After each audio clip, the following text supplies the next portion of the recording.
Welcome back, everyone. I have POE here with me, and we are going to do another segment of Pro to Pro. First off, I want to congratulate you on taking the dub. I know how it feels to not have very many wins, so I imagine it feels pretty good.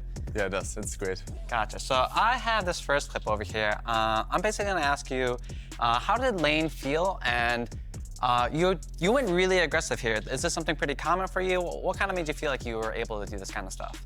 Well, I felt like we knew that the Braum doesn't have flash and the Kindred's really low life, so when I use package, she needs to ult.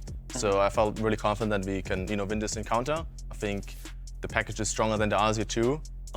Even so, he should have like a little bit more damage, but I think the package kind of skews it. So I felt really confident going in there. Gotcha. So before I play this clip, the game has been going a little bit rough for you guys. You guys are only a little bit behind, and I'm gonna play this clip first.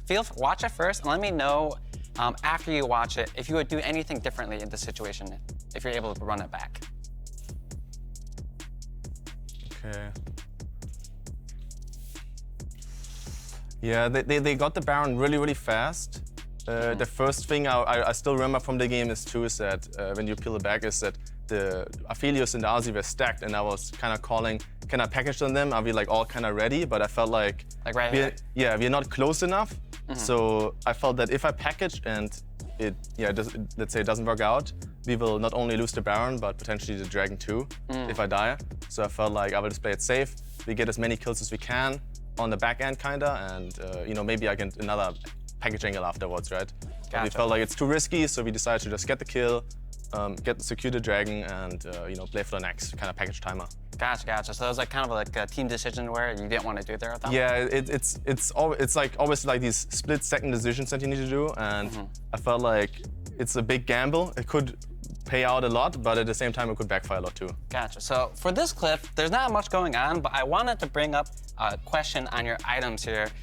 So I was under the impression that sorcerer boots are very, very strong for Corki since your auto attack's like 90% magic. Is there a reason why you skip it for so long in the game? You have 4 complete items at this point. Can you just tell me a little bit about your decision making for that?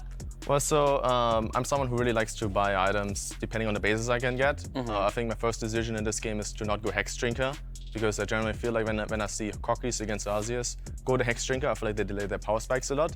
I think when you have Ludens and Manamune completed, you already like kind of outscaled the Azir in a sense with the poke. So that's the first decision I made with the items. And, Gotcha. It took me a while, but I finally got it. Yeah, and then in my hand, honestly, Oh, good. Okay. And then the sock boots is very strong on Corki, and I normally like to buy them. But I just felt like every base that I had was like a completed item, or I could get something better. I think I still remember I got like the full-on Ludens, I got the full-on Manamune. You did back 2765 Ludens for that Dragon, which actually made you miss that Dragon because you actually did that back late. Yeah. I remember that. Yeah. I said to my teammates, like, guys, let's try to get the Ludens. If you guys can stall them, worst case, we play for the fight. Like, if I get the 2 items, we can just wipe them. Didn't make it barely in time.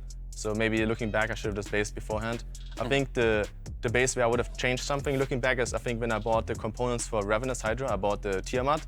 I think sock boots instead of Tiamat would have probably been better. Yeah. So I should have bought the Tiamat and the sock boots and the Warhammer Warhammer and then 2 longswords during that buy. I remember that buy too. Yeah, so I could have changed that buy, I think, for sock boots. Okay, cool. So then I have one last clip here actually, and it's gonna be another package play. Give it like 5 seconds before this goes through.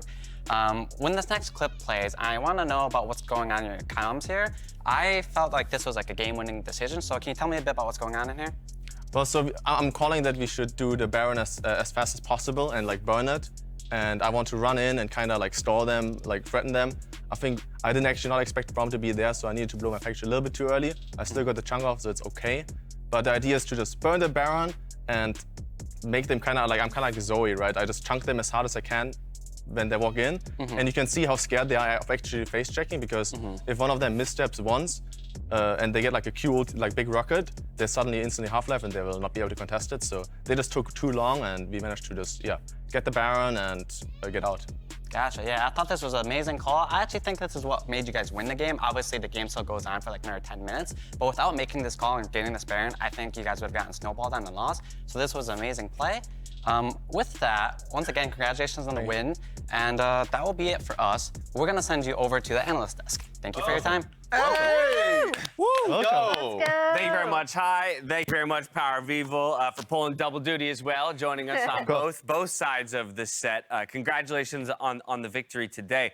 It was actually almost nearly a 2-0 weekend as well, reflecting on you guys' game just yesterday.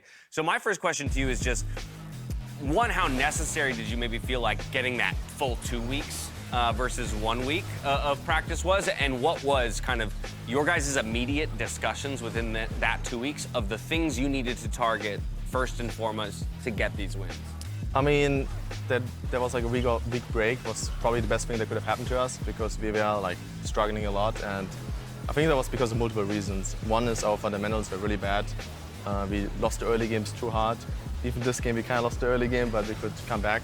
I think additionally, even so we are a lot of veterans, a lot of people have different ideas on how they want to progress the game and how they want to like, snowball the game. So at the start, we were like not on the same page, or there were too many people calling it different things, and we were never on the same page in the game. So yeah, it definitely helped us a lot having the break off and kind of finding our identity, and as well kind of finding our style as well, like champion-wise and stuff like this. Yeah, when asked, Nightshare was talking about echoing what you've just said, how valuable this break was, but talking about because you guys didn't get that chance at the beginning of the split because due to visas you didn't come in. How was it for you personally? Because it must be very jarring, like not having much time to practice, instantly getting thrown into these games. Can you kind of tell me how that feeling was at the time? Well, at one point, I guess on one hand you can say like I have a lot of experience, so it's not the biggest problem. But then if you look at the grand scheme of things, is that we are still like 5 new players. Like we changed 3 players, so it's a brand new team, so to say. And then obviously me working with Kenvi too is like he's like a brand new jungler coming from academy. I've never played with him or like talked with him a lot before. I've only seen his games before. So it's like suddenly I'm I would say maybe like playing with like previously more like veteran junglers, playing with more of a rookie jungler. True. So it was definitely very, very new and very strange. So it was definitely a hard start, but I think we picked it up a little bit over the weeks. Yeah, that was what I was actually going to ask, is like, what has it been working with Kenvi? Because I know we've talked around a lot about new players coming up from academy, and especially junglers, where a lot of the times they will be like the carry jungler, right? And jungle mid is so important in every single game. So how has your relationship developed? I mean, at the start it wasn't easy because, as you said, he comes from academy, where I feel like a lot of times he was like just playing the Kane, playing the full like 1v9 champions, and I feel like in LCS it's not as easy to do that, and it's more like it's really just a team game, and you need to like understand to be when you need to be rare. And I feel like I'm honestly proud of him. I think he has improved a lot throughout these like 4 or 5 weeks already, and I think he has showcased that he just improved from week to week, and I'm starting to feel more and more confident in our 2v2 and starting to feel better about just our map movements in general too. Nice. What's the pressure to win like internally? Because losing sucks. And it must be so important, especially to get this win against C9, so you can come into the second half, right, having more practice and actually having a second victory. But how have you and the team dealt with all the adversity to actually be able to pick up this win? I mean, I think yesterday we felt it insanely strong after we lost. I felt like we shouldn't have lost that game, and I think every one of us was kind of mad at each other and, at ourselves, because this was like a free win. We got the Baron, we were set up, we threw the mid lane fight. Afterwards, I'm sending it on the red buff, and then we have this Baron fight where we should just not get 3-man comboed, and we just insta lose the game, and like it was like so, like okay, what the hell happened? We just lost in like 2 minutes from like a winning position, and it kind of showed us that like we are still lacking some of these fundamentals, and we still need to work on them. But at the same time, I think I was happy because the game was a little bit hard. We managed to come back. We were in the driver's seat. Felt like we were winning most of the game. Ended up throwing it. Today, we were kind of losing the early game again a little bit, but I felt like this time we got the comeback. We closed it out, and it felt it felt good. Cool. There you go. Through all the adversity, shows up, gets the win today. I can say from my perspective, it feels like this is the weekend where Immortals arrived. And so it's good to see you guys out there on the stage putting up the wins. Thank you so much for joining both High and us here on the desk. Now, as we head out to the arena for Golden Guardians versus Dignitas, Ablazeolive shares his thoughts on his final opponents of the first round robin. Take a look.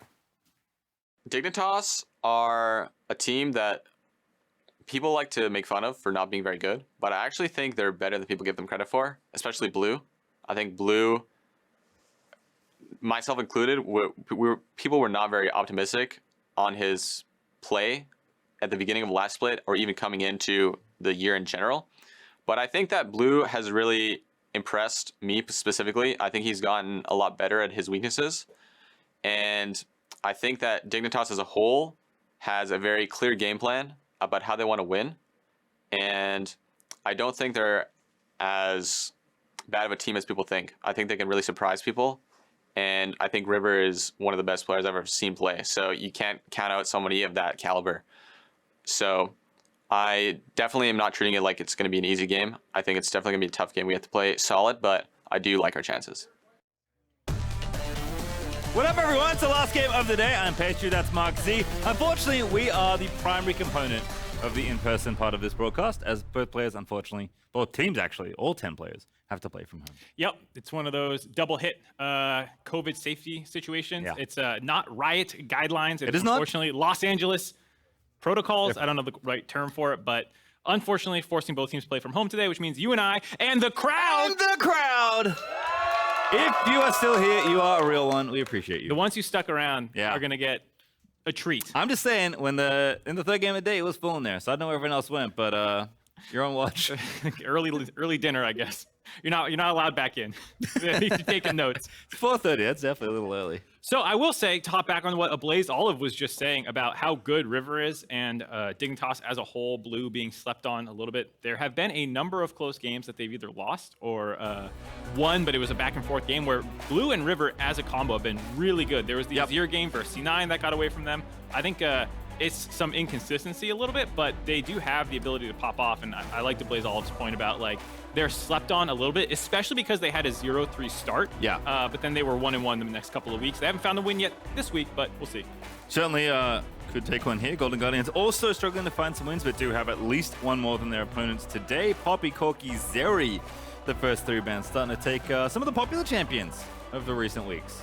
Corky Band, everyone's favorite, yay! Now just can knock the Azir out. We'll have some fun stuff, hopefully. The Poppy Band, though, like you said, it's been showing up more and more, and I think the utility that it can bring by ejecting a critical member in team fights, as well as the Herald usage that we've seen a lot recently, actually, of being able to stop Herald charges, kind of like a Bard ultimate, has been something that was been slept on historically. It's not something we really thought about Poppy's doing that much before. Yeah, and we have seen, of course, Closer probably the big example for today, but you use the ultimate well in a team fight or skirmish situation, it is very unplayable when you kick out like key members of a team fight. Well, and also unplayable for a lot of short-range champions who want to dash around or something. If you got Silas or one of these champions that you sometimes see sneaking in, it just becomes more annoying to deal with a Poppy.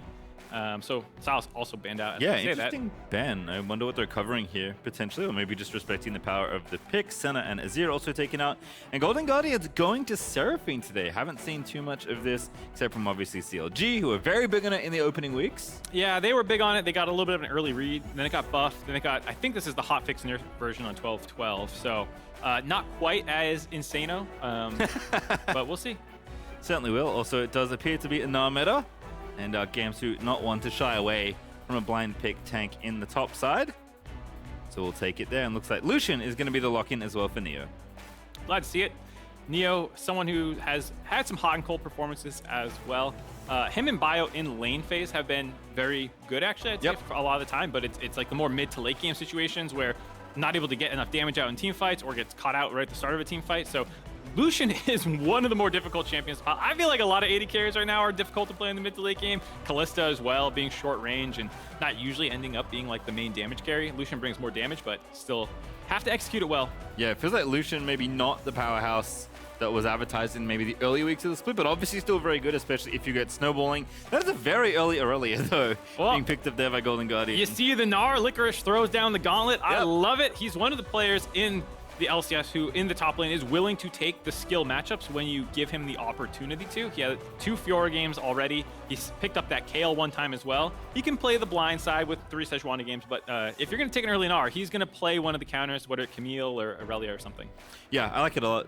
I think in general, like we say, it's a blind Gnar meta, but Gnar is not a safe blind pick. There are plenty of good counters out there. Licorice, nice to see, not unafraid to throw one out. Wukong also going to join in the jungle there for Pridestalker, and the expected Nami is locked in for Biofrost. Yeah, it's funny that Nami has become a better lane partner than Senna. Like lore-wise, I don't know what's going on there. It's a little sus. I don't really like it. Maybe do some tweaking in the game. Ooh, Just I like take that. Nami's kit and slap it on. The gun shoots like bubbles or waves or something. So it's a We'll party synergize. Senna. Just, Yeah. you know, it's just a skin. Don't worry about it. Yeah. I like it. I like it a lot. Kog'Maw also banned away, so I think thinking that Stixxay wants to play another hypercarry. Actually, he did play already this week, if I remember correctly. Yeah, was that their game that had it yesterday? I think so. Yeah, there's been a little bit more Kog'Maw in the meta, it feels like, with some of the scaling champions. We've seen more Jinx. Obviously, there's always been a lot of Zeri. People are kind of playing these late game champions. I think especially with Seraphine, you're expecting a hyper carry if you're going support that are enchanters. Usually it is something like that. Yep. Lucian being the exception just because of how Nami and his kit synergize. Yeah, I guess the other thing is maybe a double enchanter lane, but perhaps Golden Guardians want to move away from that. Could also be Ablazeolive's pick, right?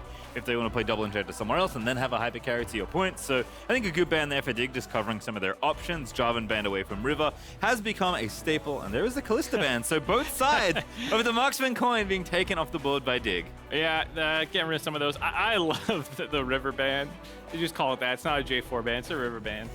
He hasn't spammed it quite as much, only one game this split. Of course, it was his spring champion, but that game that he did play, he was incredible on it. He just seems to be able to lead his team so well with this champion, both with his early game decision-making and pathing to exploit lane matchups, and then in mid to late game to actually lead the charge in team fights. And you just want to take out something that has that much early game pressure and late game kind of decision making. When you go EQR, like your team knows, flag and drag means go. Yeah, I think Volibear kind of has a similar position. Obviously falls off a little bit more, but is better in the early game, and lots of junglers seem to like that pick right now. That will also be taken away, which does leave us with Xin, which is the choice there for River. Yeah, he's turned to that a couple times now. Still has a lot of that early game power to scrap out early and affect the map. And so far, Dig has gone very early game oriented.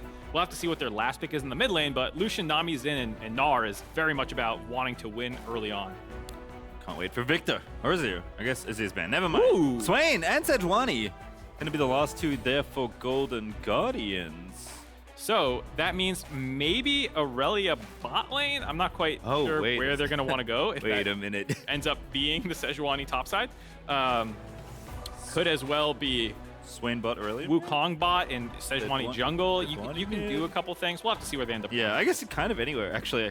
As our last pick is Taliyah, interestingly, there for Dig. Gonna be Blue's choice, I think the synergize well. You put Blue on Taliyah in the mid lane, you roam with the Xin to one of these side lanes where you were expecting to have pressure. That's their kind of team comp. I do like the adaptations by Golden Guardians ending up a little bit beefier in their last half of the draft, going for a very obvious short-range ball comp. It's 4 melees. I mean, Swain is not really a melee, but he's a melee. He's a melee. You want to get in there melee. and start zepping people with lasers and stuff. So it's a comp that wants to go in, but so is Dig's comp. Like Lucian's not long range, Gnar's not long range, Taliyah's not particularly long range. So if your comp can get on top of them, you can win a lot of these team fights. Yeah, should be fun. I mean, Ablazeolive actually was on Taliyah, I believe, yesterday, and he did quite a lot of damage. Did not win that game. Did not win the game either. He Tried had his some heart big out. plays though. So obviously a champion that we haven't seen all that much of, but have seen it from time to time, and since the changes is pretty powerful, so nice to see Blue going to be taking it here into this game. Yeah, Ablazeolive is one of the highest in DPM in the league. Nice. He's someone who I feel like is very aggressive to the point of sometimes being like, you got to pull that back a little bit, but I appreciate a player who's having that problem rather than, oh, I didn't go in when I could have, and I think more and more players are starting to get more aggressive in the LCS. I think just last game, Lost was insanely aggressive in some of those team fights, and he was someone who was maligned for that a little bit in the past. But Absolutely. Love to see it as we're out on the road for our final game of the weekend. It is week 4. That almost broke my brain because there was a little breaky that happened the week prior. okay, so most important thing to check is Seraphine's skin. Yes. Star Guardian just launched. Yep. Porter Robinson, where you at? Where you at? Get the ads out. I'm Let's tempted because Star Guardian's obviously so influenced by anime. Yeah. I'm just trying to work some more weebery into the cast. So just sneaking in phrases that are commonly said in anime. Sugoi. Daijobu. We're scaling. We'll see how you can weave him in there. Yeah, I'll try and sneak a What's couple- your weebery level? I'm on a a scale hard of 1 to play. 10. Pretty weeby. You level 10? Closet weeb, not full 10. But like Level 9, you know, level 8? I'm watching like Wotokoi and Hinamatsuri, some weird ones that people might not know. Okay. It's pretty high. I don't know. We'll have to find a way to like judge your anime power level. I'm watching all the big shonen too. If anyone's like, what the hell were those? Oh yeah, you just watch a lot of television. Actually, that's something that people don't know. And they do now. If but they didn't permanently already. on couch. Yeah. Or here with me, casting this game as It is Olleh actually that ended up with the Sejuani. He will be split. I did look down at the item. I wondered if maybe they were trading off farm there, but nice invade here for Dig. Pridestalker just eats it at level 1. Nice delayed invade by Dignitas, catching them a little bit asleep at the wheel. You saw River with the sweeper to make sure that he was not seen on the way in. And Golden Guardians was just like, okay, we did our point defense. We're now going to where we go after point defense. And that late invade by Dig caught him asleep. And this is what we're talking about with River's early game influence, you know, just knowing how to find footholds in the game. It's actually savage as well, taking the red now, taking these Raptors away. I imagine Pridestalker is going to get some leverage on the other side, but no, River's actually just straight cross-mapping it right now. They're saying, you do not get this buff. Yeah, Pridestalker going straight to the blue might mean he gets it before River can get over there. Blue has shove, and yeah, River's just going to back off and protect his own red buff and then clear his third quadrant kind of on his own blue. So less of a blue buff contest and just making sure that they don't end up in vertical jungling. Yes. It also does relieve maybe potentially some pressure onto Gamsu if Licorice knows he has his jungler in his back pocket the whole time. He can kind of play that counter matchup a little bit more aggressively, and this keeps him honest. Yeah, like this as well from River. Sorry, from Blue, just getting into the river early as topside. Licorice in trouble, very close 1v1. But both players hold their nerve. No flashes used, but both champions quite low. Licorice, though, first to 3 is going to be safe here. Surfing on the wave, getting a little bit of health back. But here comes River. With the early game pressure. Licorice does have flash still. Oh, stepped the wrong way forward. Trying to avoid this.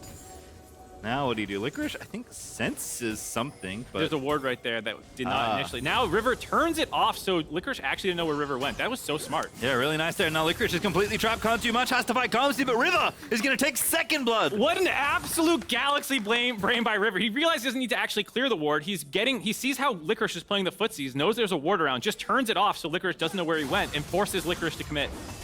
So Pridestalker's response is just to fight now. Knows he's a little bit stronger, has a bit of help there from Swain, but Pridestalker wants to get it done. River, though, forced to flash away. Didn't have a buff, so he's going to finally take it, but that's worth the 2 kills he's gotten. Yeah, getting now his second red buff there. River having to fall back a little bit. Got a little over, was feeling himself after those 2 kills, but does have to respect that one. And in the meantime, bot lane took the second scuttle for himself to continue trying to deny what Wukong has available for him. So huge early game gold here. In fact, Dignitas are up 1,000 gold at under 4 minutes there, and most of that is going to be on River as he's going to finally clear the right side of his rift and take this large quadrant away and finish a very delayed but very successful 3 buff. Yeah, you'll see that CS deficit start growing for him now, as there will be very little for Wukong to do. And the fact that they drafted such an early game team comp, like we were saying for Dignitas, it's extra hard to recover, because if you had a pushing bot lane there, maybe you can go and contest that blue that you know River is on right now. But because it doesn't matter, you know he's there, you can't get your bot lane out to help you. And of course, the Lucian Nami will show up first. Yeah, and Licorice did use TP. Both of them actually have used it already. So Licorice back to business here with the cull in the top side. Again, trying to get some leverage here with the counter pick. Didn't use the flash, just kind of took the L knowing he was dead there. So if it's left isolated, you expect Licorice to still be able to win that 1v1 at least early. Ooh, almost thought the flick back was going to connect by blue there. River not able to find it. And so far, a great start by River, who Ablazeolive had really high praise for, saying he's one of the best players I've ever seen, not just one of the best players in the league or whatnot. And I have been super impressed by River every time I've seen him play, even internationally at MSIs and whatnot. He's been such a beast, and I'm glad to see him continuing to make things happen on not J4 to break that stigma. I think people saw how successful he was in spring and just equated like that's all he can play. And it's like, no, he can play anything. It's just if Dignitas need him to play J4 or not. Right, and I think again, so much of the things we praise him for is about his pathing and his understanding of the game and how he can kind of run and micromanage what's happening in the game. He is, as far as we know from all reports across the multiple leagues he has played in professionally, no matter where he is, no matter what the language is, he is there making sure people are playing the game he wants to be playing. And it makes sense why. He's very good. Yeah. I'm in favor of Dignitas giving him more resources to try and make things happen. So far has been paying them back quite well. We do have I would argue, a bit of a scaling advantage for Golden Guardian side. We joked about the Daijobu we're scaling. I think that is in effect because your Seraphine ball comp just becomes so hard for the enemy to deal with. Even though it is very short range, so is the enemy team comp. And with the sustain and shields and all the things available to you, it should just be hard for Dig to punch through if they're not already far ahead in gold, which they are at 6 minutes in, almost 1,000 up. Yeah, pretty significant here, but Golden Guardian still feeling pretty good. Licorice happy here in the top side as Gamsu's going to have a big wave pushed into him. Olleh also up about 10 CS, and bottom lane's nice and even, but pushing, which you have to think Seraphine and Sejuani are happy with. Now we see Blue at 6 getting that ultimate. He can start making some more macro plays with River. See if they can force some bot dives if they're able to get down there first. Gotta be careful. Level 1 Taliyah ult, not very, doesn't go very far. You do still have to leave lane. You can't just shoot out from the middle of it. But obviously, Taliyah wants to get out of lane, so curious to see how much Blue can kind of pair up with River. We did see a little bit of that with them trading off for vision in the early game. It is nice to see them play well together, but that will obviously want to continue as Dig do want to open up this mid game with the lead that they've built already. Don't just want to sit on their hands and scale. Definitely not the case. For Golden Guardians, I'm hoping to see some playmaking around mid lane. I think it's one of the things where you talk about globals, you often want to attack it, and I think Taliyah does have double mobility summoners, and very much playing for I'm going to shove and then go run around the map and make things happen. But if you can find a way to cut her off from making plays, that's a great way to stabilize that mid game that you were talking about. And it's something that I think Golden Guardians, a little bit of a trade there, do need the most work on. They have had good early games on and off throughout the year, and it's usually mid to late game problems that they can bump into. Yeah, we'll see how it kind of all shakes out, but Blue did dip towards the top side of the map. I think got a ward down, but didn't get any further there to go ahead and poke at Licorice, who's still feeling pretty confident, 20 CS up against Gamsu. But again, Gnar's job is to do things in the team fights. I don't think Gamsu is expecting to be able to contest 1v1, even though we have seen a good amount of Trinity Force. Gnar kind of playing a bit more side laney today. That's not going to be Gamsu's job against this Irelia, that's for sure. It feels like it's never Gamsu's job. True. They brought him in to mostly be weak side. Like, early pick Gnar is not like, all right, we're going to invest in you to carry game now. His Sejuani yesterday was really good. There were some questions I know about his build path, and maybe some mistakes in the late game a little bit, but I think that the bigger problem was EG just being a monstrous late game teamfighting team. And I think it showed more dimensions to Gamsu's gameplay that he doesn't need to be losing lane and down CS. Like, if you give him the opportunity, he can make some things happen, and we're seeing them try to make something happen now with River. This certainly counts. Dig actually here very, very quickly. Have Blue, I think TPing back in, may have swapped over. Bio actually in trouble, though. That's a big amount of damage. Seraphine ulti goes through the Swain, and Pridestalker able to pick up bomb, but it's a trade back there as Ablazeolive falls down. They're calling up, and Neo is going to try and find another, but River is going to be crushed by Licorice. Great flash out of Gamsu to dodge the Irelia ulti, but GG going to win that exchange. Really nice contest by Golden Guardians there, kind of catching Dig out in a bit of a lazy rotation, just trying to walk through mid lane there. You see it. Ablazeolive getting the hook back onto Biofrost and kind of forcing Dig in the back foot. Able to grab this reward, the Rift Herald. The best early game snowball option right now. Yep. With the Dragons not being super strong on 1 and 2. Early game team comps like what Dig have, if you can break the tempo advantage that a Rift Herald will give you, both with the early influx of gold from the platings that you take, but also being able to break turrets and open the map up. Losing something like this for Dig's team comp is a much bigger issue than you necessarily think. Great combo here by Olleh and Ablazeolive. Long range snipe by Stixxay as well. Also hit Gamsu on the backside trying to get involved in that fight. And while they're able to clean one up, there's just no way for River to get out of here. A lot of CC for that death ball conflict we're talking about. And already you can see it's kind of painful to play into. Yeah, when they catch you, I don't think you get away. There is so much CC, there are so many slows. It's tough. There's a lot of chase down potential. So far, really like the draft by Golden Guardians. I will say that's something that they have had interesting looks on and off throughout the year, the Mundo and whatnot. And I appreciate that they're a team that's just not sticking to what other teams are doing. A lot of teams try to copy top teams, not just in their own league, but globally. And I think Golden Guardians is a team that's trying to say, like, well, what's our identity? How do we work as a team? And they're not afraid to do something that might not make sense initially to other viewers or teams. Yep, I love their ambition. Obviously, it's not all going to work out all the time, but I think both the solo laners, Licorice and Ablazeolive, are willing to play counter picks, typically on top of what's kind of cutting edge as far as meta. I remember Tom Kent for Ablazeolive coming out. Swain, obviously, a bit of a newer pick in recent games as well. I just think they're a team that, will go for it sometimes. Sometimes it's Yasuo Yone on the same team, doesn't look so hot. Sometimes this draft, looking great. I think it's looking great. I love Swain as a pick right now. Oh, Maple Swain feels oppressive.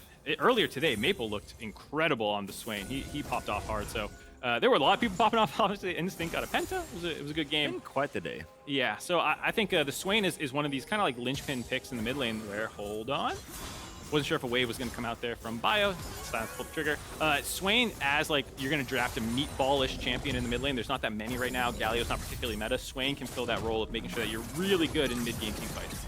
Going for a little bit of a scuffle. Licorice dancing around, but eats the slow on the back end of the boulder. And Licorice just going to counter ulti there and walk away. Nice idea about Licorice. Your ult getting the minions low. You can then hop onto Gamsu, but the pushback by Gamsu bottom just enough range to get out of there.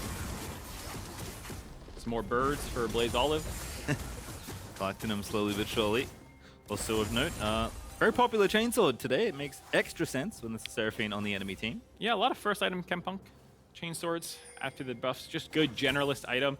And this in particular is a team I like it. There's sometimes people play without a ton of healing by the enemy team, but Irelia, Seraphine, Swain all have a fair amount of healing in their kits as well as rune choices and whatnot. So very much understandable that, hey, it's a good item and it gets a lot done right out the gate. Ooh, good little wall there trying to cut off Ablazeolive. The wave's going to hit as well. Now Ablazeolive going to pop into stasis. Bubble not going to connect as a result. River trying to get in there, but Ablazeolive kiting away is going to force the flash at the end of it. The Herald gets the charge off, so successful Herald, I have to say, for Golden Guardians. Overall successful play for Golden Guardians as well, getting the flash out of Neo, flash out of River.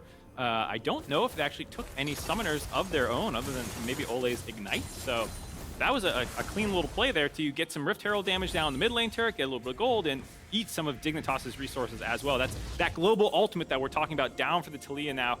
Yeah, it's much shorter range and whatnot, but if you're getting this pressure down mid, you're stopping Dignitas' actual game plan from coming through. Yeah, loved the combo there, kind of using the two pieces of terrain to force the CC, but Ablazeolive had the stopwatch handy. Unfortunately, broke his watch now, so they're going to struggle to tell time. It is almost 13 minutes in the game, if you're curious there, Nick. And Mandate is done alongside Divine Sunderer, so Golden Guardians feeling pretty good. In fact, the game, which was 1,000 gold ahead under 4 minutes, if you recall correctly, is now basically dead even. Golden Guardians up a couple hundred. Feeling good. Yeah. I think we've now got to flip the sides of what does Dig need to do. I feel like you always talk about, like, what's the losing team need to do in this situation? And for Dignitas right now, it's actually very hard. You don't have a ton of setup. It's a lot of, like, conditional CC. It's not point and click ultimates or anything like that. Gnar needs to be in his mega form. Taliyah needs to land skill shots. Nami needs to land skill shots as she Biofrost hit clone right there, but it's on the clone. And Olleh can just kind of get in there. River's actually really going for it. Pops the ulti as well. Olleh a little bit low, but he's going to flash away. Dies to Biofrost at the back end of it all. And Pridestalker going to get turned around as well. Golden Guardian trying to find the initiation. Stixxay gets a snipe, takes out River. Pridestalker lives as Ablazeolive is running interference alongside Blue at the very tippy top of your screen, but they're going to get away.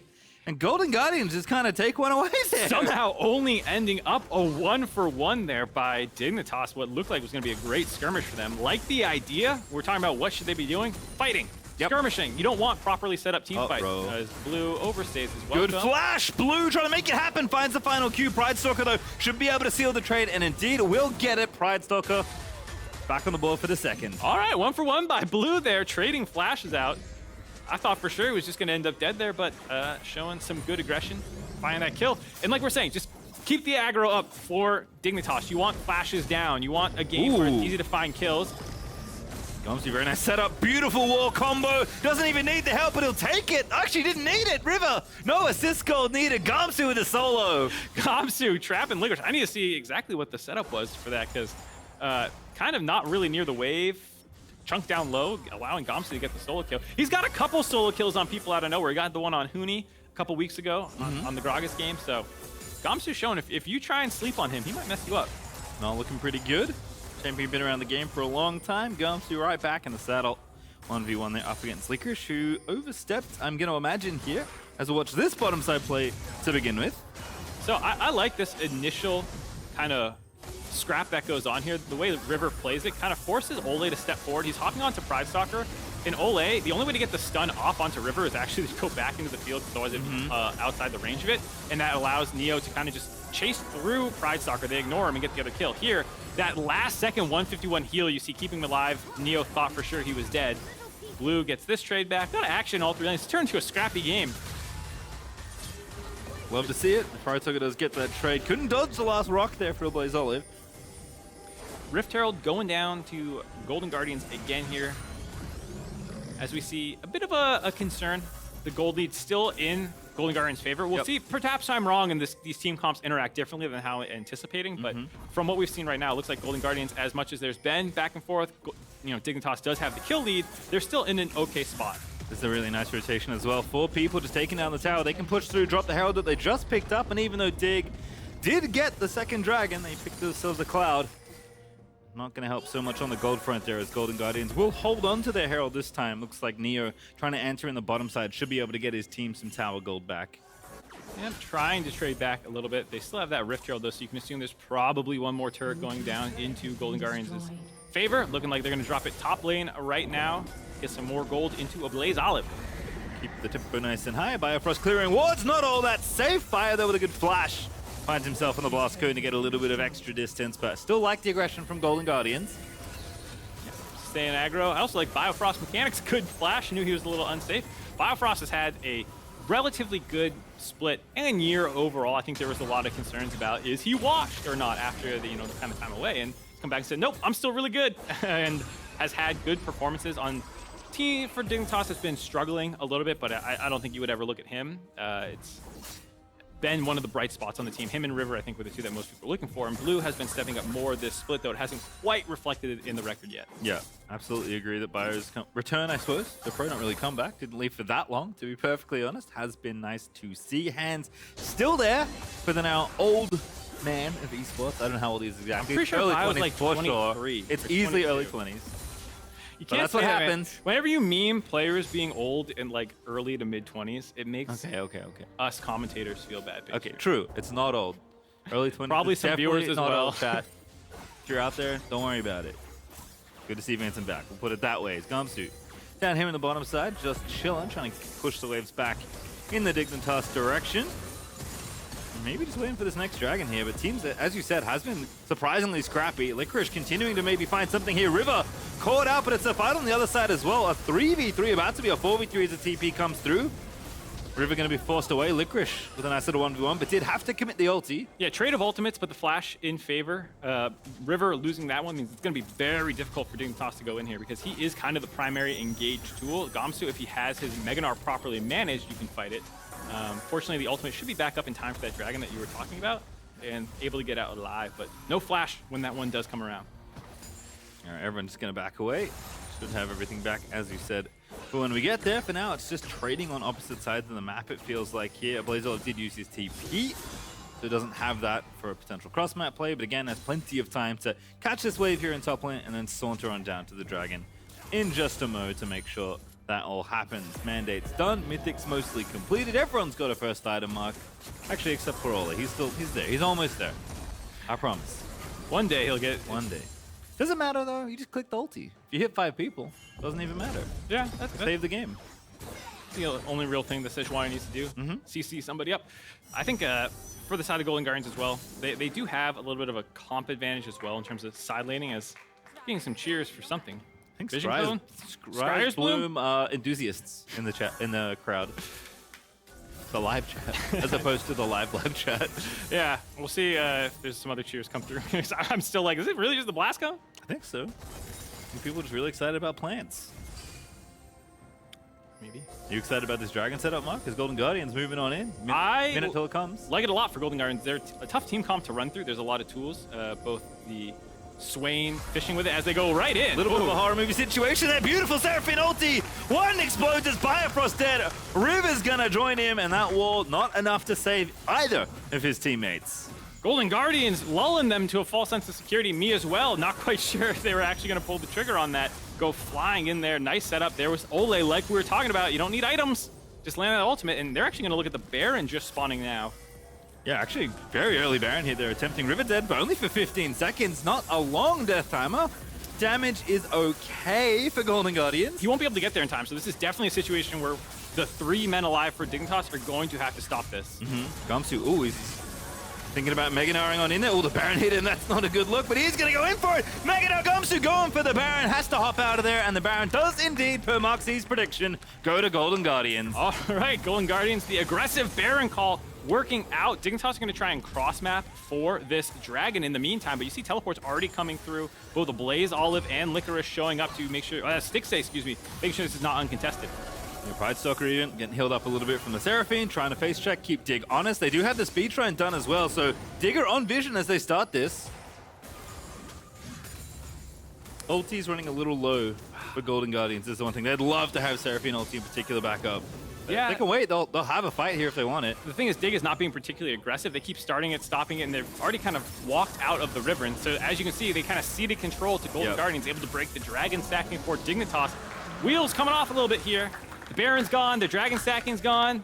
Golden Guardians run away with it. Yeah, certainly looking like a Golden Guardians dub here, but we'll see what happens here. 3,000 gold ahead. Licorice 1v1 in Gamsu. Ulti goes the wrong direction. I think Gamsu's hopped out of the way, and Neo with the punish just takes out Licorice. Oh, no. Licorice with a bit of an oopsie there, like you said, the backwards ult. He has had a couple oopsies, it looks like, so far this game with the solo kill to Gamsu as well. Generally up pressure and playing it well, but in these moments coming up a little short. We see it again. I think I saw Gamsu hopping away. So maybe the angle was correct, but maybe it was just an oopsie. If we see it again, we'll see how cruel the observers feel like dealing. Were you outplayed or was it a misplay? Well, we also have turrets to take here. Golden Guardians won't be too perturbed as Licorice is back in 7 seconds, and they still have plenty of towers to take off the Rift here with their Baron buff. It's also a question of, what else is Dignitas going to be able to get off of this play? Yeah, it stems how quickly you can blow the game open with that Baron buff, but we're already of the opinion that they're in a good spot as Ripper, a little dangerous. Gonna get stunned, but Pridestalker, that's not the real one, is gonna be able to get out safely. A minute left here on the Red Bull Baron, so Golden Guardians meeting some pretty stalwart defense here for Dignitas, but Ablazeolive is finally gonna get one here in mid. Blue is trying very hard to defend the tower, but now looking for the 1v1, but it's not gonna be a 1v1 for long as Ablazeolive has far too many friends now in the area, as Licorice gonna also roam on in. See if they can't 2v4 here, but Ablazeolive has no chance of that. We'll go down to River.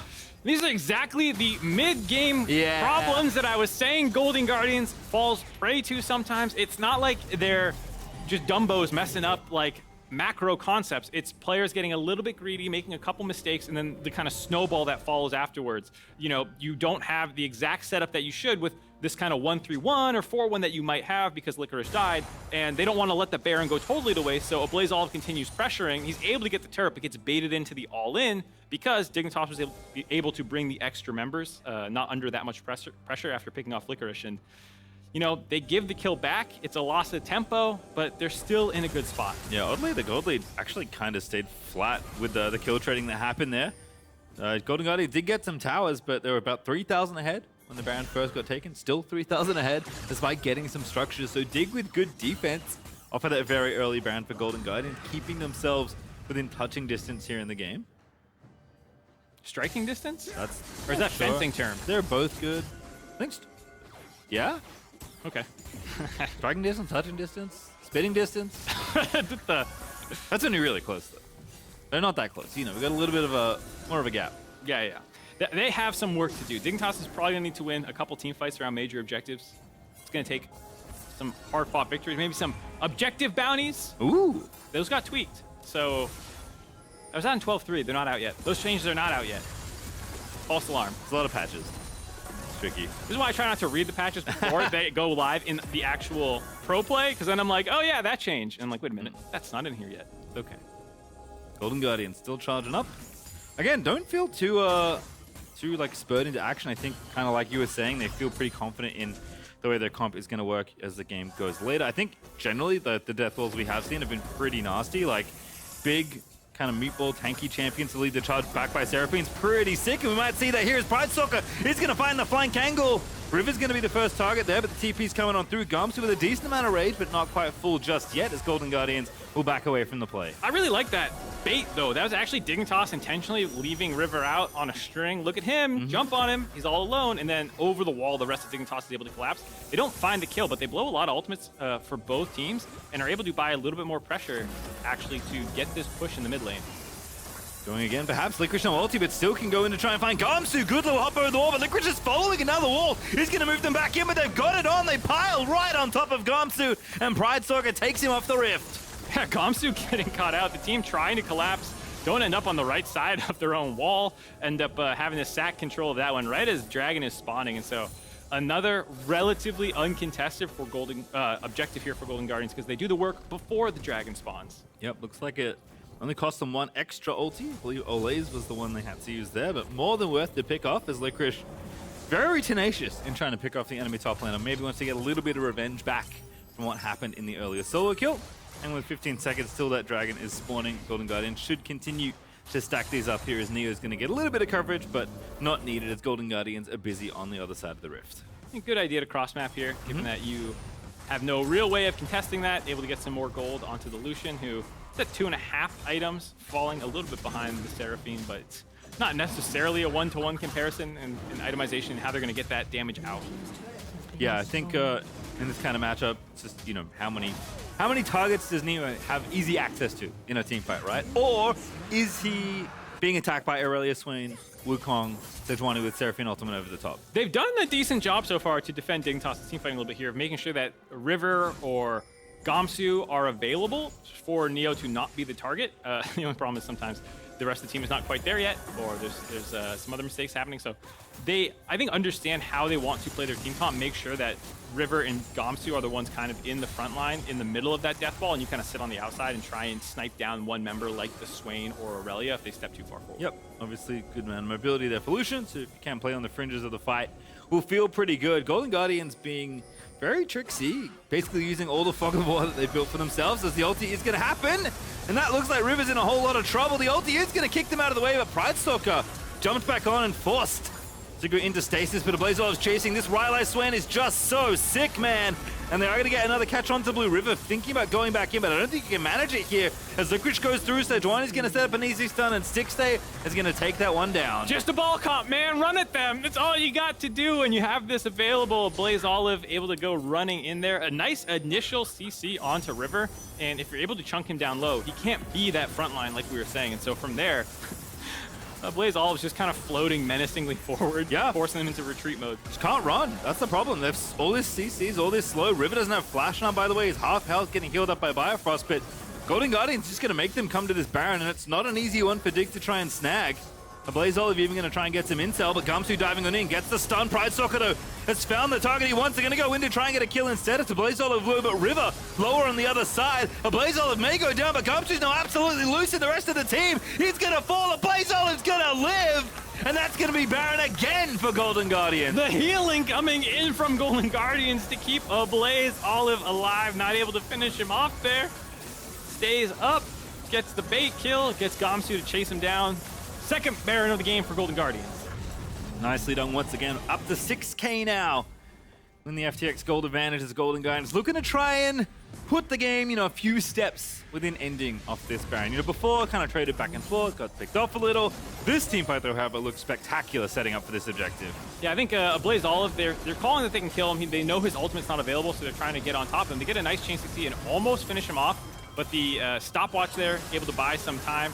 And they finish off River, who was the one who might have contested the Baron, and you see, just not able to finalize that kill. Unlucky. Able to get out. Good old Swain. Alongside Stixxay looking good here for Golden Guardians, as we're going to try and at least crack an inhibitor open. I think you have to think at least one's on the cards here. They're in bottom side. You guys aren't getting ice cream tonight if you don't get an inhib with it. You know what? It may be true. It's Sunday, you know. All the ways you used to coach those high school soccer, or those youth soccer games, you know? Football, sorry. Thank you, Noe. I know there's a lot of different regions and people who watch the LCS. Don't want to offend anyone with soccer. Good old leg egg, as opposed to hand egg, is diving in there for Olleh. A little too far forward. There was Neo on a killing spree, but Licorice is literally under the enemy tower, just going for it. Golden Guardians just don't give a damn. They're diving straight on in. Yeah, looks like Licorice going to be coming back to life thanks to GA, but they got the tower they came for. Gonna look for the inhib as well, and they're just unrelenting. Yeah, Olleh not that tanky, but you can see how much the Seraphine can prop up the rest of her teammates, able to keep everyone alive through a not super clean dive, as hold on. Oh, that's so disgusting. The root from Stixxay connects. The skill shots come through, and Stixxay grabs himself a kill. That opens up the inhib. In fact, Golden Guardians might want more, as Gamsu and Minion are a very enticing target. The Baron cannon there, trying to be cleared by Blue, but Gamsu's moved back forward. Pridestalker low, but not dead just yet, as that boulder just barely misses, but Golden Guardians will back away. Not quite yet. Blue trying to cut them off. Yeah, cuts off one, and Ablazeolive just walks forward. The Rylai's procs. Blue's absolutely dead. Licorice able to get that kill, and now Golden Guardians walk back in. Get baited by Pridestalker's clone again. He actually popped the wall with his W, and they think that's him cut off in the corner. They get that kill, probably gonna hit the game. And that's one tower down. Looks like Golden Guardians might be finishing off the weekend with a win. as they're going to try and stop it here. River with a nice ult. He kicks them all out from under the tower, but the Baron's still here for 30 more seconds. Ulti out of Seraphine, locks down River. Damage should be enough. Stixxay unstoppable, looking great here on the Seraphine as Gamsu finds one. Pridestalker dies, but Neo and Licorice are going to be doing better, and Licorice is going to win easily as Gamsu looks to be the final kill before Golden Guardians finish off this game. Licorice nabs himself the double, and Golden Guardians will grab themselves a Nexus, trying to harass Biofrost in the fountain, but it doesn't matter because they'll take the game instead. Golden Guardians ending the first round robin at 4-5, climbing up to nearly 500 after a bit of a slow start. Stixxay in particular was massive that game, had some really nice roots. The Seraphine pick overall just being clutch for how they wanted to play that game out, and just the aggressive solo laners, like you were saying, for Golden Guardians, making sure that they were active in that early game, despite a pretty terrible start with how aggressive River was. I mean, that early game start was wonderful from River. I mean, we can't take that away from Tig, but Golden Guardians just kind of absorbed the pressure, kind of knew what they were playing towards here, and certainly with a comp that is maybe a touch unconventional in a lot of places, even though we have seen quite a few of these champions, really understood what they were trying to do there. I mean, maybe it's not that difficult to understand, to your point, but they still did the right things, especially in the early game where you're down pressure. The roam by Olleh and Stixxay to contest that Rift Herald, a couple of the Drake setups, Olleh really keyed those off with his ultimates, and then the Seraphine could follow up. I think it was a good team win, but I think the bot lane in particular stood out to me. Yeah. And they're definitely going to be getting some ice cream after that one, I hope. Certainly should be. I mean, at this point, I think they have to. In Era, if you're listening, I know you are. Make sure the lads get some ice cream. Or get it DoorDash to them. I don't know. It doesn't matter how you obtain it. Grubhub, excuse me. As long as you legally obtain the ice cream. Yes. That's all that matters. But how the delivery system doesn't matter. But if you get delivered, yeah. Grubhub. Dignitas needing to look back at that game, yeah. And especially the Rift Herald, I think, was the make or break moment of the game. It's hard to, I think, say like that broke the game for them, but that is the first critical misstep, and losing your Herald in a team comp like that is a bit of an issue. Certainly is, but with that, looks like we are going to be joining LeTigress now and Olleh for our Verizon post-game interview.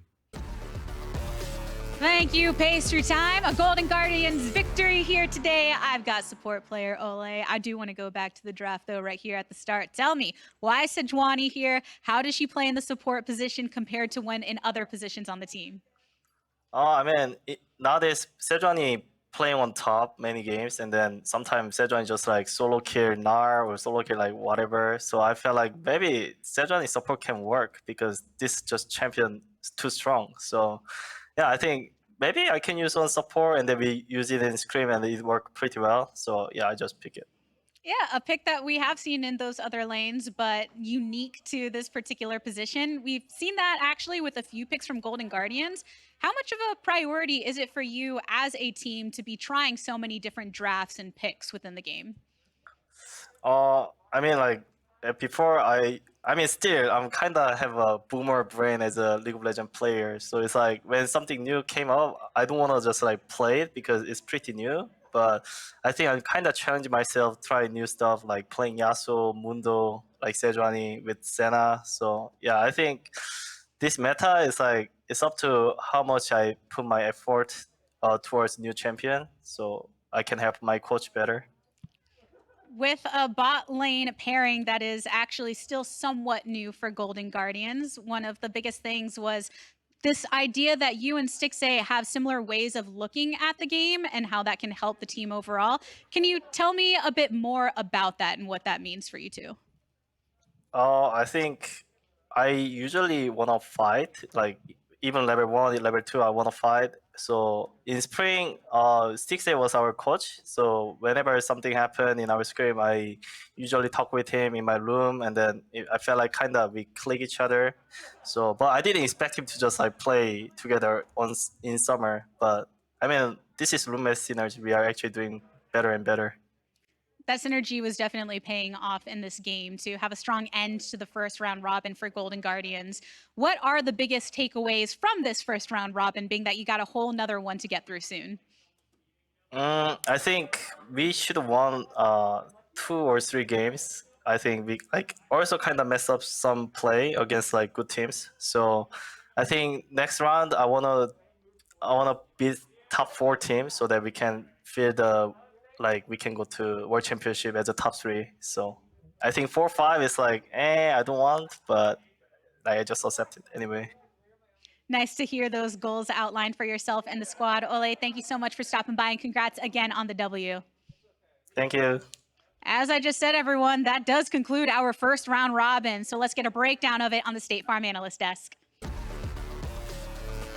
Thank you so much, LeTigress. That's right. We've come to the conclusion of the first round robin, and Golden Guardians will be the last team to pick up a victory. The only thing I really wanted to discuss from this game is the interesting draft. I mean, obviously, Tigress asked him directly, Olleh, about the Sejuani support, but I think top to bottom, a really interesting approach by Golden Guardians. Yeah, I mean, Golden Guardians, we've talked about them as a team who's willing to go for some of these, like, not even riskier drafts, but like really, really creative drafts. Earlier in the year, it was definitely the one against TSM, which Olleh referenced there, where he'd been, and he still spams Mundo champs. Love it. So, I mean, this is definitely something that I always appreciate from Golden Guardians, and I'd actually like to see more consistently from game to game, them trying to find creative draft answers. Yeah, I'd call it like ambitious drafting. Right? But when I think back, most of it has been through the bot lane. It was Senamundo. The one that didn't work was Sena Yasuo. And then this one that did work was Seraphine Sejuani. It didn't work when they were also extending it to the rest of the team comp. Like, I think it was the Zac jungle when they lost to Inspired's Kane. But to me, it is actually very risky drafting. It's putting more of your team's skill on your execution of these compositions that other people aren't playing, which makes it harder to judge your progress, but could also still be a strategy. And clearly, if they've done it 3 times in 9 games, I think they'll continue to do so. Yeah, especially when they, just taking from Olleh in the interview, if the player comes in, finds something that they really want to play going into scrims, and you're just playing that during the week, and it's not something that's going to necessarily be banned, probably Seraphine, I'm sure. Yeah. But like, that's something that people won't expect, something you'll certainly be able to get, at least closer iterations. You actually probably get a lot of practice on that one than you would usually get another pick. So it's nice to be able to see different looks from this team, especially like lending into the creativity on the players. Absolutely. And for more than anything, it's cool to see them picking up wins with it as well, right? Because that's what gives me confidence that we'll see them continue to experiment. But as we continue to wrap up, not just the first round robin, but this weekend as a whole, obviously the biggest storyline coming in was all of the moves on the TSM side of things. And so I wanted to look back at one specific play and highlight Instinct coming up with a pentakill in his LCS debut weekend. Yeah, props to Instinct. Props to also Chime, who had a phenomenal game. When we first started talking about this roster yesterday, Chime was actually one of the names I know Raz was really behind because of the grinding he's done in Academy, because of how well he performed in Spring. And I think he really, really helps make this here. But yeah, like, props to these TSM players for coming out and like proving us completely wrong. It was really, really cool to see them pick up this win. Yeah, especially Instinct being able to clinch on his first weekend in the LCS, a pentakill on the Zeri, and also like just looking at yesterday's games, performing well in lane with Chime. Chime made a mention of it on his tweet, just talking about the fact that he was proud of what they were able to accomplish just basically with so little time playing together, right? And that's something that you kind of don't recognize. A lot of these dual lanes play a lot throughout the year, depending on if they get changed, of course, while they just found that synergy, is able to perform in a week or so, and then is able to perform. So congrats to them. Well, one thing I keep thinking about is something Huni said on the desk yesterday, right? Where he's like, I remember my first one on Fnatic. Like, that was such a cool moment. And I want so much for, he was talking about Soul at the time, because he was talking about working with Soul and like helping kind of coach him. I really want that moment for him. So to see it come a little day late, it would have been cool to see it on the Huni cast, but that's really cool. Huni still got the payoff, though. The fact that that hug immediately from Soul after the win. That's dope. Those moments are things you will always remember. So great job to them for this weekend. +1 in the interview as well, right? One of Soul's first responses was how cool it is to be able to step onto the LCS stage, but with a player of Huni's caliber behind him. I also ran into him backstage after their win. First of all, I kind of think Soul just hangs out backstage hoping to run into people. Yeah. I've heard this from like everyone. Oh, really? Like, yeah, I ran into him. Well, so I was like walking in circles or something. I'm walking through the smoothie bar, and I literally was just grabbing something to drink to come back here, and he waves me down. That's literally where I saw him, too. He is just But I'm so excited by this guy because it's very rare that a young player like that is just like, boom, in your face, like wants to get to know everybody. He's jazzed about his own performance. He's excited to be on the stage and have the opportunity. So it's so cool to see them pick up that win, to see people rally, you know, the community rally behind these young players. And then for him to be able to do it all with the charisma and the smile that he's got, just cool as hell. Just because people say every day at TSM is a banger, it doesn't always have to be bad. True. Right? They are one of the most exciting teams to watch because there's so much always to talk about. And I just have an open mind. Things can be good. Things can be bad. Although I personally would like to see things kind of simmer now. You know, like let's simmer and let these guys work. Yeah. You know what I mean? Yes. Yeah. All right. Let's look at the Pogs for the day. Plus one on that. See who picked him up in the final slate of games. We've got Chime, we've got Abadaga, we've got Danny, we've got Power Evil, we've got Stixxay. And for no reason whatsoever, I'm going to go to Jat for a comment on these 5 players. Happy to see Power Evil on there. He's had such a tough year.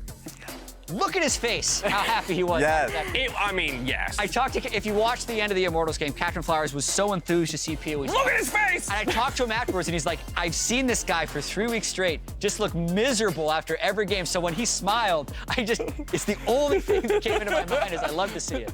Yeah, and for me, Abadaga, having a fantastic Silas performance, that one, after all the questions about like, are they going to have a fast-paced game? Are they going to be a more exciting team? Not only were they able to do that, but like Abadaga just styled that game. So I thought that was much welcomed player of the game. Well, and this is yet another split where he has individually, at some point during the split, faced some criticism for his own performance, right? And then done some amount of work kind of in the midsection of a split to come back and show people what he's got. And I think that was the Silas that he talks about, having been able to pick up in that downtime of those couple of weeks. We looked at our Pogs. Let's take a look at the MasterCard Player of the Week. And this week, it goes to the 2-0 AD carry in EG's Danny. He continues to put up huge numbers. Over 1,000 damage per minute. Literally every one of those stats is incredible. Over 10 CS a minute, over 40% kill percentage, with a 93.5 kill percent participation. That's just disgusting. It's disgusting. He's put on a show. 2 splits in a row, this guy's led the league in kills. On the way to his 30s, 9 kills ahead of the next closest. 900 DPM. If he keeps that pace up, it'll be the highest ever in LCS history. Yes, the team does give him resources, but he is so consistently delivering on that resource dump. EG is definitely the team to beat. This was a great fight by him. He'll miss a couple skill shots in here, but just in general, his ability to navigate this team fight was pretty spectacular. Yeah, and bouncing off the idea of like the fact that he does get resources, but if you're 8-1, you know, in the voice of JoJo, could have been 9-0. Yeah. And you're just succeeding by giving resources to someone that's paying you back and then some. It's insane. His team fighting is amazing.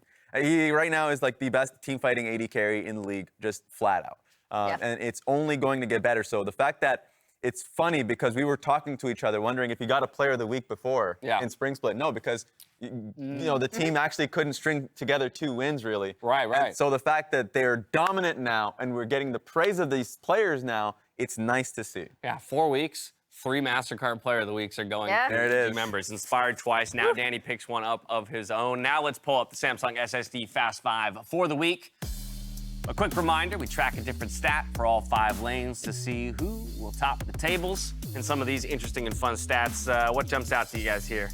For me, it's Tukui, a player That's a 2-minute difference. Yeah, it's pretty huge. And for me, it's the overall storyline of just FlyQuest performing really well throughout the kind of these past few weeks. Of course, today is an aberration to that. This was a pretty bad game, but Tukui has been a consistent player for this team. Yeah, definitely. And by a similar standard, the Revenge, 100 CS, a whole minute faster than any of his competition as well. I almost didn't notice that. What about Blabbern's Ven, who's going to be joining us on Bud Light League Lounge in a little bit? Well, now everything that I was about to say just got stolen from... No, I'm kidding. Yeah, they definitely will be. They're sitting right off camera, actually. And so why don't we get to that? Congrats to those of you earning bonus points on the LCS Sleeper Fantasy app for having those week's top performers in your lineup. Standings! Let's take a look. Standings! It is that Evil Geniuses squad up top. That's right, Jad said it. They now have a 2-game lead against their next competition, having bested Team Liquid Honda today. 100 Thieves, though, as well, hot in pursuit before we get to CLG and FlyQuest rounding out the top 5. Cloud9 will share that 6th place slot with Golden Guardians for the moment before we get to TSM, Dignitas, and Immortals. Progressive, having picked up that 2nd win, pulled themselves into a tie for 9th. The thing that's really interesting is, first of all, it's really cool, as we've already kind of alluded to see EG kind of emerge and have such a sustained, like, strong performance. It was interesting talking to Jojo earlier because he's like, yeah, I feel like we can still play so much better. And that was really interesting to hear from him. I mean, the fact that he literally said, like, no, the hangover happened. Yeah. We're just still that much better is pretty hilarious to me. Schedule, as we kick off the 2nd round, Robin will kick it off with Evil Geniuses versus CLG before Team Liquid Honda and Immortals Progressive jump onto the stage. TSM, 100 Thieves smack dab in the middle of the day before Cloud9 and Dignitas go up against each other, and we'll close things out with FlyQuest versus Golden Guardians. Yeah, TSM versus 100 Thieves for me is going to be a fun game, seeing how 100 Thieves played today and just how TSM seems to be rising. That is going to be a fun matchup no matter what. Talk about some tough matchups for a couple of those young players that we were just praising moments ago, right? Yeah. With the 100 Thieves bot lane and Sunday up there in the top. I do want to take a moment to do the exact thing that Jat already did, which is invite you to join myself, Sven, Blabber, and LeTigress in the Bud Light League Lounge. You can catch that on twitch.tv/BudLight right after the highlights, or you can wait here on this channel for the raid, and we'll catch you over there. But that's going to do it for us here on the LCS. So on behalf of myself and the entire broadcast crew, thank you for watching. We'll catch you next week for more LCS. Until then, stay healthy, stay safe, and be good to each other. Good night. Wow. Ugh. I feel like it's getting worse, Emily. Looks for a second, double knockback there, and they're gonna dive right on. No way out for Johnson, he'll drop. Speaka's on a rampage now, 4 kills in a row. Onto the support, but he yoinks back, well done. That is the AD carry gun, Aldino flies in, Zhonya's popped in, here we go. It's time for Instinct to go for broke. No way. Number 4, give it to him, you better not steal this. The kill comes through, and his 2nd ever LCS game. What is it with TSM AD carry stand-ins? The eye, who he low, the rocket fires, Zero can't find the kill, boom. Tries to get away, but no, it's gonna be another one coming through for FBI. It's 3-0 so far, and it's not gonna get any better anytime soon. In he goes, the flash follow, bit of damage. Olleh gets a single kill into his life for it. 100 Thieves 4v1, just like the first 8 minutes, and Olleh will watch his base fall. There goes 2nd inhibitor, there goes the final turret, and Olleh, I'm sorry, buddy, happy birthday. Steven said if we win, I have to make a face today. So we have to win. He needs to make you poke. I'll make a pogger's face. Like, oh, make a poke. Yeah. Flashing away, still keeping himself alive, now looking for the angle. Gnar onto 2. Whippo might just be revived, but now the pressure's onto Hans, and he's gonna fall down first. Danny goes unstoppable, but impacted about 200 HP. The follows in, Jojo goes down. Evil Geniuses may just collapse, but Danny is ready to fight back. Inspired, buying himself a soul. Oh! Some time, and EG continue winning fights. Immortals, let's see if they can pull this off. They came so close yesterday to getting that 2nd win, but the Lamb's respite is out. This fight is about to get a little bit crazy. Cloud9 trying to keep themselves alive, but Kenby's already found the first kill on this Sven, making a 2nd onto Blabber, over for POE. Red Gun's ready to go, but now he has to get out. The shutdown back with the Berserker. He's going to be traded for Gnar. Immortals cleaning up Cloud9 players. They've already found 2. Fudge will make it 3. The Berserker fires off the ulti, but he ain't gonna get much, except a nice gold tombstone. Revenge looks for more. Blabber stunned up into the wall, and IMT might just win it here. Long have we awaited. Immortals activated. By actually in trouble, though. That's a big amount of damage. Seraphine ulti goes through the Swain and Pridestalker. Able to pick up one, but it's the trade back there as the Ablazeolive falls down. They're calling up for Neo. He's going to try and find another, but River is going to be crushed by Licorice. Great flash out of Gamsu to dodge the Irelia ulti, but GG going to win that exchange. Diving on in, gets the stun. Pridestalker, though, has found the target he wants. They're going to go in to try and get a kill instead. It's Ablazeolive, but River lower on the other side. Ablazeolive may go down, but Gamsu's now absolutely loose in the rest of the team. He's going to fall. Ablazeolive's going to live. And that's going to be Baron again for Golden Guardian. The healing coming in from Golden Guardian.